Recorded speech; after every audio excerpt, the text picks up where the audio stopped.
The sledgehammer was already halfway to my wind turbine's control panel when I stepped out onto my back porch that Tuesday morning. 3 HOA board members and what looked like a private security guy were standing in my yard like they owned the place. Monica Draper Hill, our self-appointed neighborhood energy czar, was pointing at my 45-foot turbine like it had personally insulted her mother. "Mr. McLeod," she called out with that fake sweet voice that made my skin crawl, "we're here to remedy your ongoing violations of Prairie Wind Estate's architectural standards." I took a sip of my coffee and watched the morning wind data streaming across my phone screen. 22-mile-per-hour sustained winds from the southwest, gusting to 31. Perfect conditions. My turbine was humming along beautifully, generating enough clean electricity to power half the block. What Monica didn't know, what none of them knew, was that I wasn't just some weekend warrior with a Home Depot wind kit. I was a meteorologist with the National Weather Service, and I'd been tracking some very interesting energy patterns in our little suburban paradise. Patterns that didn't quite add up when you knew how to read the data. But I'm getting ahead of myself. Let me back up and tell you how a simple dream of energy independence turned into the biggest scandal Prairie Wind Estates had ever seen. Before I dive into this whole mess, I've got to ask, Meteorologist, where are you watching from, and have you ever dealt with an HOA that seemed more interested in control than community? Drop a comment and let me know, because I'm starting to think what happened to me isn't as rare as it should be. And if you've ever tried to go off-grid or install renewable energy, I definitely want to hear your story. Trust me, by the end of this, you'll understand why. My name's Travis McLeod, and up until 6 months ago, I thought the biggest challenge in my life was going to be perfecting my turbine blade design for extreme weather conditions. I'm 29. I forecast storms for a living with the National Weather Service here in Oklahoma City, and in my spare time, I build things that can survive whatever Mother Nature throws at them. See, I didn't grow up dreaming about renewable energy because it was trendy or because I wanted to save the world. I got into it because on May 24, 2011, an EF5 tornado ripped through Moore, Kansas, and took everything my family had ever built. My grandfather's farm, 4 generations of McLeod blood, sweat, and dreams, was erased in about 90 seconds. The house, the barns, the equipment, even the old oak tree where my dad carved his initials when he was 12. Gone. Just scattered pieces of our history spread across 3 counties. Grandpa Jake never recovered. Not emotionally, not financially, not physically. The man who'd weathered the Dust Bowl, World War II, and every economic downturn since the Great Depression just broke. He had a heart attack 13 months later, sitting in the FEMA trailer that was supposed to be temporary housing. I was 21 when he died, just finishing up my meteorology degree at OU. I promised myself, standing there at his funeral with the wind whipping across that devastated landscape, that I'd figure out how to build energy systems that could ride out the worst storms nature could dish out. That promise led me to Prairie Wind Estates 3 years ago. Ironic name, right? The developer marketed it as Oklahoma's first energy-conscious community, all solar-ready homes, and talk about sustainability. What they didn't mention was the HOA rules that would make actually implementing any of that nearly impossible. But I'm not easily discouraged. I bought my house on Tornado Alley Boulevard. Yeah, that's actually the street name. Someone had a sense of humor. Specifically because it had a big backyard and sat on the highest point in the development. Perfect for wind generation. I spent 2 years designing and building my turbine system. Not some off-the-shelf unit, but a custom 45-foot tower with blades I'd calculated and tested using wind tunnel data from NOAA. I integrated it with a solar array and a battery bank that could store enough power for 3 days of normal usage. The goal wasn't just to go off-grid. I wanted to prove that distributed, storm-resistant renewable energy could work in Tornado Alley. If my system could survive here, it could work anywhere. By last fall, I was generating so much excess power that I started offering it to my neighbors at rates about 30% below what OG&E was charging them. Just trying to be neighborly, you know? Help folks save some money while testing my system's capacity. That's when Monica Draper Hill entered my life like a Category 5 hurricane with a law degree and a serious attitude problem. Monica Draper Hill looked like she'd stepped off the pages of Suburban Power Broker Monthly, if that magazine existed. Perfectly styled blonde hair that didn't move in Oklahoma wind, tennis outfits that cost more than most people's monthly mortgage, and this way of talking to you that made it clear she thought you were about 3 IQ points away from needing adult supervision. She'd moved to Prairie Wind Estates about a year before me, bought the biggest house in the development, and immediately started volunteering for every HOA committee she could find. Within 18 months, she was vice president, which around here basically meant she ran everything since our president, Bob Matherson, was about 75 and mostly interested in complaining about teenagers riding skateboards on sidewalks. What I didn't know at first was Monica's background. She'd spent 15 years as an energy broker, one of those middleman companies that supposedly helped businesses navigate deregulated electricity markets. She understood power grids, billing systems, and regulatory frameworks better than most utility engineers. She also understood how to game them. The first letter arrived on a Tuesday in October, delivered by certified mail with enough legal language to choke a law school library.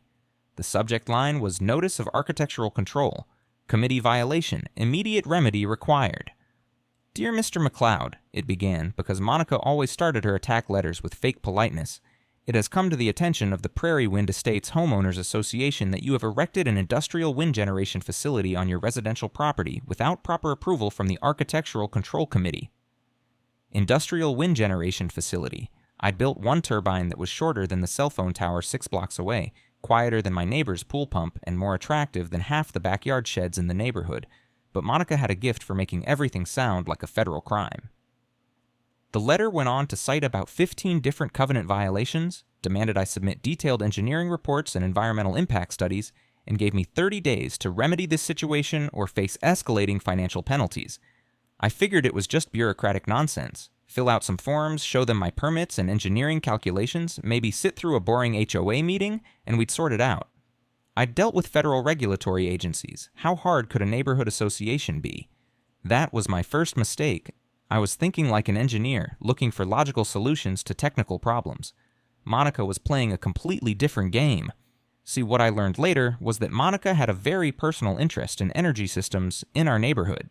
She wasn't just some power-hungry HOA board member, though she was definitely that. She was running a sophisticated billing fraud scheme that was generating about $450,000 a year in illegal profits. My little wind turbine wasn't just violating architectural standards in her mind. It was threatening to expose the biggest energy scam Oklahoma had seen since Enron. But I'm getting ahead of myself again. At the time, I thought I was dealing with someone who just didn't like the way my turbine looked. My response to Monica's first letter was probably too polite. I wrote back with copies of all my building permits, structural engineering reports, noise studies, and even threw in some photos showing how the turbine actually looked pretty decent against the prairie skyline. I figured documentation would solve everything. 2 weeks later, I got another certified letter. This one was shorter and a lot less friendly. Mr. McLeod, your submission has been reviewed by the Architectural Control Committee. Your wind generation facility remains in violation of Prairie Wind Estates Covenants, Section 7.3, Height Restrictions, Section 9.1, Aesthetic Standards, Section 12.4, Noise Ordinances, and Section 15.7, Commercial Activity Prohibition. Effective immediately, you are assessed a penalty of $400 per day until compliance is achieved. You have 15 days to remove the structure or face legal action. $400 a day. That's $146,000 a year in fines for a turbine that was legal under every Oklahoma building code, properly permitted with the county, and generating clean energy for my community. I called Bob Matherson, thinking maybe there'd been some misunderstanding. Bob's a decent guy, retired insurance adjuster who mostly just wanted the neighborhood to run smoothly. Surely he could talk some sense into Monica. Travis, Bob said, and I could hear the discomfort in his voice. Monica's done her homework on this one. She's got copies of HOA covenants from 12 other developments, legal precedents, even consulted with some lawyer in Tulsa who specializes in residential energy disputes. But Bob, my system is helping people. Mrs. Patterson next door cut her electric bill by 40% last month, buying power from me. That's actually part of the problem, Bob said quietly. Monica says you're operating an unlicensed commercial power generation business in a residential zone. She's talking about reporting you to the Oklahoma Corporation Commission. That's when I started to understand I wasn't dealing with someone who just thought my turbine was ugly. Monica had done serious research, built a legal strategy, and was prepared to escalate this way beyond anything I'd expected. The daily fines started accumulating. $400 every single day, whether my turbine was running or not, whether it was generating power or just sitting there looking pretty. By December, I owed the HOA nearly $25,000 in penalties. Then the anonymous complaint started. Someone, and I think we can all guess who, filed a complaint with the FAA claiming my turbine was a hazard to aircraft navigation. Never mind that the nearest airport was 15 miles away and my 45-foot tower was shorter than most of the grain silos within 5 miles of my house. The FAA had to investigate every complaint, so I spent 3 weeks dealing with federal aviation bureaucrats who were as confused as I was about why this was even an issue. Someone else reported me to the Oklahoma Department of Environmental Quality, claiming my turbine was killing birds. The DEQ investigator who came out actually laughed when he saw my system. "Son," he said, "there are more bird deaths at the Walmart parking lot than you'd ever see from this thing. But we've got to file a report anyway." The complaints kept coming. Noise violations reported to the county. My turbine measured 38 decibels at the property line, quieter than normal conversation. Zoning violations reported to the city. My property was correctly zoned and all permits were valid. Even a complaint to Child Protective Services claiming my electrical work was endangering neighborhood children. None of the complaints went anywhere because none of them had any merit, but each one required time, paperwork, and stress to resolve. It was death by 1,000 bureaucratic cuts. Monica was playing a game I'd never seen before, using the system itself as a weapon. By January, Monica had escalated beyond just fines and anonymous complaints. She was getting creative, and that's when things got really nasty. First, she sent letters to all my neighbors who were buying electricity from my system, informing them that they were participants in unlicensed commercial energy distribution and could face their own HOA violations if they continued. Most of my neighbors were decent people who just wanted to save some money on their electric bills, not fight legal battles with the HOA. One by one, they stopped buying my excess power. Mrs. Patterson, the widow next door who'd been my first customer, came over looking genuinely upset. "Travis, honey, I'm so sorry, but Monica says if I keep buying electricity from you, the HOA can put a lien on my house. I can't risk that at my age." I told her I understood completely, and I meant it.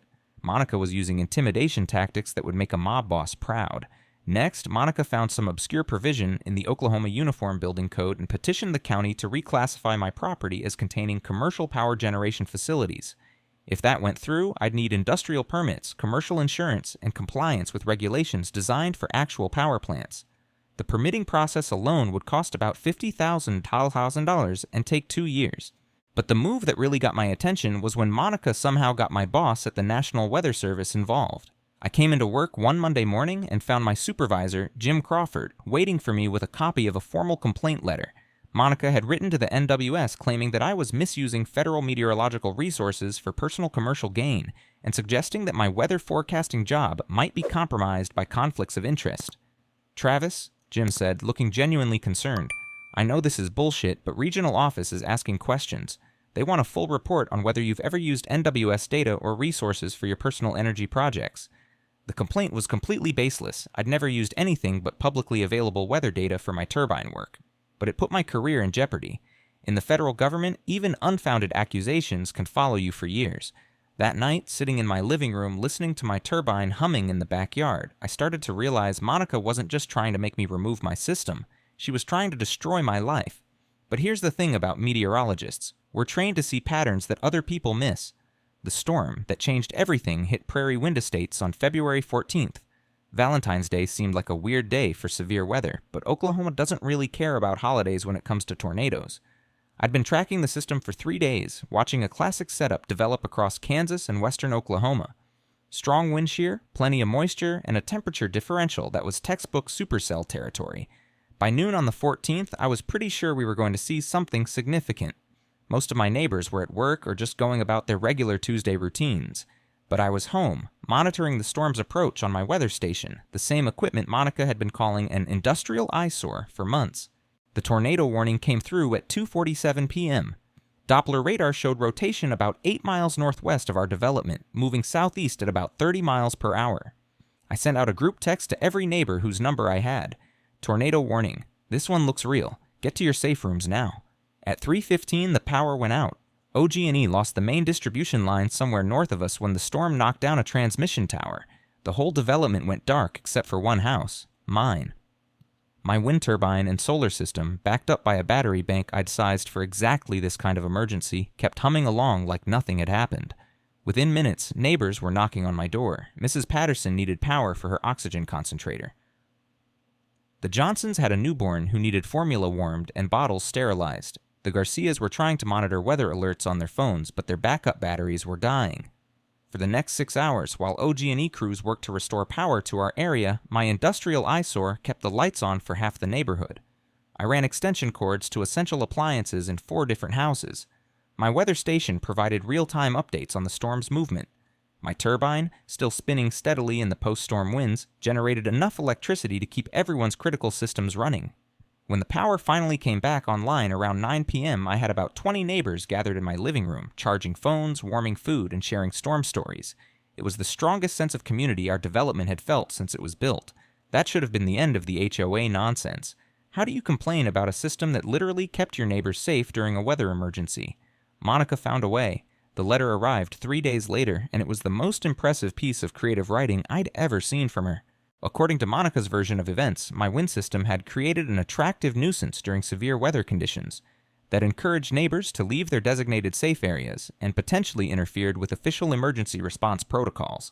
She was actually arguing that saving people during a power outage was a liability, but that letter also contained something that caught my meteorologist's eye. Detailed energy consumption figures for the neighborhood that were way higher than they should have been. Here's what most people don't understand about being a meteorologist. We're basically professional pattern detectors. We look at thousands of data points from temperature, pressure, humidity, wind speed, and dozens of other variables, then spot the relationships that predict what's coming next. After Monica's letter about the storm response, I started applying that same pattern recognition to something that had been bugging me for months. The energy consumption numbers she kept citing in her legal complaints didn't make sense. See, as part of my job with the National Weather Service, I have access to regional energy consumption databases. We use them to predict heating and cooling demand for our forecasts. When it's going to be hot, people crank up the air conditioning. When it's cold, electric heaters kick in. When it's windy, wind generation goes up and grid demand goes down. It's all connected, and after 3 years of tracking this stuff professionally, I had a pretty good feel for what normal energy usage looked like in different types of communities. Prairie Wind Estates was using about 40% more electricity than it should have been. I started running the numbers every way I could think of. Maybe our houses were less efficient than similar developments. Maybe we had more electric vehicles or hot tubs or Bitcoin miners. Maybe the demographic data was off. But no matter how I adjusted the variables, our neighborhood's energy consumption was way out of line with comparable communities. We were using electricity like we were running server farms or aluminum smelters, not just living normal suburban lives. The weirdest part was the seasonal variations. Most residential areas show clear patterns: high usage in summer for air conditioning, moderate usage in spring and fall, winter spikes when electric heating kicks in. Our development showed usage spikes that didn't correlate with weather at all. There were months where we were using peak summer electricity levels in October, weeks where our consumption jumped 20% with no corresponding change in temperature or weather conditions. That's not how residential electricity works. That's how fraudulent billing works. I started digging deeper into my access to regional energy databases, cross-referencing our consumption patterns with billing data from the Oklahoma Corporation Commission. What I found made my blood run cold. Prairie Wind Estates residents weren't just using 40% more electricity than they should have been. They were being billed for 40% more electricity than they should have been. Someone was running a massive billing fraud scheme, and I was pretty sure I knew who. Once you know what to look for, energy fraud patterns are actually pretty easy to spot. It's like tracking a storm system. The data tells a story if you know how to read it. I spent the next 2 weeks diving into every energy database I could legally access through my NWS credentials. Oklahoma has surprisingly good transparency laws when it comes to utility data, probably because we've been burned by so many energy scams over the years. What I found was elegant in its simplicity and terrifying in its scope. Someone had been adding fake environmental compliance fees to electric bills throughout our development and about 12 other similar communities across Oklahoma City's suburbs. The fees were small enough that most people wouldn't question them, usually between $15 and $35 per month, via COPT, but described in language that made them sound legitimate. Federal carbon offset assessment, clean air compliance surcharge, renewable energy infrastructure development fee, all official-sounding charges that appeared to be government-mandated environmental taxes, except none of these fees actually existed. The real stroke of genius was that whoever was running this scheme had the billing integration set up so these fake charges appeared on official utility bills from OG&E. They looked completely legitimate unless you knew exactly what to look for. I cross-referenced the affected communities with recent energy broker activity, and one company kept showing up, Draper Energy Solutions, LLC. Guess who was listed as the managing partner? Monica wasn't just fighting my wind turbine because she didn't like the way it looked. She was fighting it because my energy independence was creating anomalies in her billing fraud data. When neighbors started buying power from me instead of paying inflated rates to the grid, it disrupted the consumption patterns that made her fake fees look legitimate. My turbine wasn't just generating clean electricity, it was exposing the biggest energy fraud in Oklahoma history. But knowing about the fraud and proving it were two very different things. Monica had been careful, probably learned from watching bigger energy scams get busted. The billing integration was sophisticated. The fake fees were distributed across thousands of customers, and everything was designed to look legitimate to casual inspection. I needed help, and I needed evidence that would hold up in court. The first person I called was my neighbor, Jim Garcia, who happened to be a CPA with experience in forensic accounting. Jim had been one of the neighbors buying electricity from my turbine before Monica scared him off, so he already had reasons to be skeptical of her motives.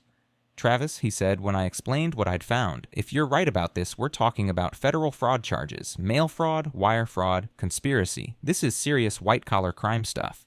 We spent an evening going through billing statements from every neighbor who was willing to share them. The pattern was consistent across the development. Everyone was paying these fake environmental fees, and the amounts were calibrated to each household's usage patterns to avoid suspicion. Mrs. Patterson was paying an extra $22 per month. The Johnsons, with their new baby and higher electricity usage, were getting hit for $38. The Garcias were paying an additional $29. Multiply that across 3,000 households over 3 years, and Monica had stolen something close to $3 million. Jim helped me document everything in a format that regulators would understand. Spreadsheets, charts, statistical analyses showing the impossibility of the consumption patterns we were seeing. Evidence that the fake fees weren't authorized by any actual environmental regulation. But we still needed smoking gun proof that Monica was behind it.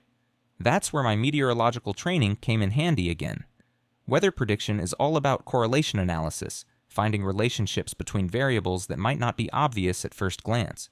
I started mapping Monica's HOA activities against billing anomalies in our development. Every time she'd been elected to a new HOA position, the fake fees had gone up slightly. Every time she'd complained about someone's energy usage, like my turbine, there were corresponding billing adjustments in the fraud database. The correlation was too strong to be coincidental. I also found something else interesting. Monica's own house showed the lowest fake fees in the development, despite having the highest legitimate electricity usage.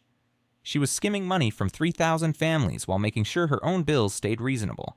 That level of personalized billing manipulation required administrative access to OG&E's customer database, which meant Monica either had inside help at the utility company or she'd hacked into their systems. Either way, we were looking at federal crimes. The next step was contacting law enforcement, and that's where I learned something important about energy fraud investigations. Local cops don't handle utility billing cases. State regulators don't have criminal enforcement powers. This was Federal Energy Regulatory Commission territory, and at first doesn't mess around. But before I could contact federal regulators, Monica made a move that convinced me she was starting to suspect I was onto her. The certified letter that arrived on March 15th was different from all of Monica's previous legal threats. This one had the smell of desperation, masked by escalated aggression. "Mr. McLeod," it began, "the Prairie Wind Estates Homeowners Association Board has voted unanimously to initiate emergency abatement procedures regarding your ongoing covenant violations. You have 72 hours to voluntarily remove your wind generation facility, or the association will exercise its legal right to enter your property and remove the structure at your expense." 72 hours. After months of legal back and forth, Monica was suddenly in a huge hurry to get my turbine torn down. The letter went on to claim that my system posed imminent safety risks to the community and cited some engineering report that allegedly showed structural problems with my tower foundation. I'd never seen this report, hadn't been contacted by any engineer, and was pretty sure it was complete fiction. But the real tell was in the financial section. Monica was claiming I owed $47,000 in accumulated fines and threatening to put a lien on my house if I didn't pay immediately. She was also demanding $15,000 up front to cover the costs of professional demolition. The math didn't add up, even at $400 per day. Since October, I shouldn't have owed more than about $35,000. Monica was padding the numbers, probably because she needed cash fast for something. That's when I realized she might have figured out that I was investigating the billing fraud. Maybe someone at OG&E had noticed unusual database access from my NWS credentials. Maybe she'd spotted correlation patterns in the billing data that suggested someone was tracking her scheme. Either way, Monica was moving fast to eliminate the evidence. My turbine wasn't just a symbol of energy independence anymore, it was a witness to her crimes. I called Jim Garcia and told him we needed to accelerate our timeline. We'd been planning to spend another month documenting the fraud before contacting federal regulators, but Monica's desperate behavior suggested we were running out of time. "Travis," Jim said, "if she's planning to tear down your turbine in 3 days, we need to get FERC involved immediately. Once that equipment is gone, it'll be a lot harder to prove the connection between your energy independence and her fraud scheme. That night, I sat down and wrote the most important email of my professional life. Subject line: Request for federal investigation, utility billing fraud affecting 3,000 plus Oklahoma households. I attached every piece of evidence we'd gathered, from the statistical analyses showing impossible consumption patterns to the correlation studies linking Monica's activities to billing anomalies. I included documentation of her escalating harassment campaign against my renewable energy system. Most importantly, I provided my contact information and professional credentials as a National Weather Service meteorologist, making it clear that this wasn't some crank complaint from a disgruntled homeowner. I sent the email to the FERC Enforcement Division at 11 p.m. on March the 16th. The next morning, Monica was back in my yard with her sledgehammer crew. I'd expected Monica to show up, but I hadn't expected the media circus that came with her. At 7 a.m. on March 17th, I looked out my kitchen window to see not just Monica and her demolition crew, but also a news van from Channel 4, another from Channel 9, and what looked like a reporter from the Oklahoma newspaper. Monica had apparently decided that if she was going to destroy my turbine, she might as well turn it into a public relations victory. She'd spun the story as HOA takes action against dangerous illegal wind farm, painting herself as a neighborhood hero, protecting property values and safety. The reporters were eating it up. There's nothing local news loves more than a good neighbor dispute, especially one involving renewable energy in oil country.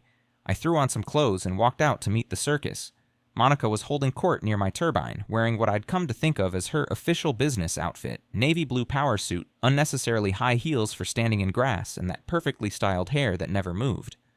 She was explaining to the cameras how my industrial wind facility was violating community standards and potentially endangering aircraft. This isn't about opposing renewable energy, she was saying with practiced sincerity. This is about following proper procedures and respecting community standards. Mr. McLeod chose to ignore our architectural guidelines and endanger his neighbors. One of the reporters spotted me approaching and turned the cameras in my direction. Mr. McLeod, how do you respond to allegations that your wind turbine violates HOA covenants and poses safety risks? I'd been dreading this moment for months, but now that it was here, I felt surprisingly calm. Maybe it was knowing that FERC was already investigating Monica's billing fraud. Maybe it was the wind picking up and my turbine spinning faster, generating clean electricity even as they planned to tear it down. Or maybe it was just that I'd spent my whole career dealing with forces bigger than myself, and I'd learned that sometimes you have to stand in the storm instead of running from it. Well, I said, loud enough for all the cameras to hear, I think the real story here isn't about my turbine. It's about why Monica Draper Hill is so desperate to tear it down that she's willing to violate federal law to do it. The reporters perked up immediately. Nothing gets a journalist's attention like unexpected accusations. Monica's perfectly composed expression flickered for just a second.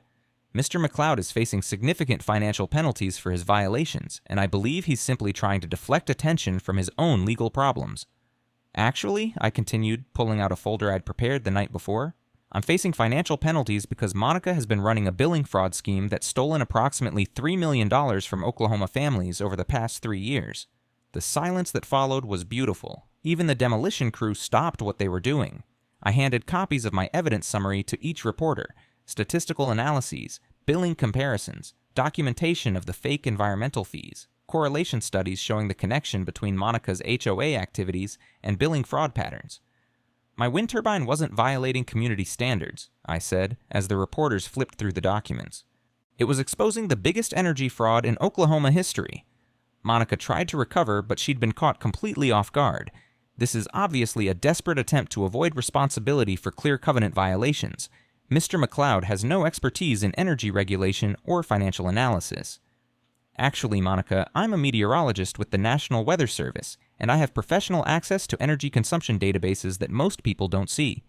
That's how I know that Prairie Wind Estates has been using 40% more electricity than comparable communities. Not because we actually use more power, but because you've been adding fake environmental fees to everyone's bills. I could see the exact moment when Monica realized how much trouble she was in. Her face went pale under the television makeup, and her hands started shaking just slightly. But Monica hadn't become successful by backing down from fights. She went on the offensive instead. These are outrageous accusations from someone who's clearly desperate to avoid accountability. I've dedicated years of volunteer service to this community, and I won't stand here and be slandered by someone who can't follow basic rules. She turned to the demolition crew. Proceed with the abatement. This man's time for delays and distractions is over. The guy with the sledgehammer looked uncertain, probably because having cameras rolling while you destroy someone's property base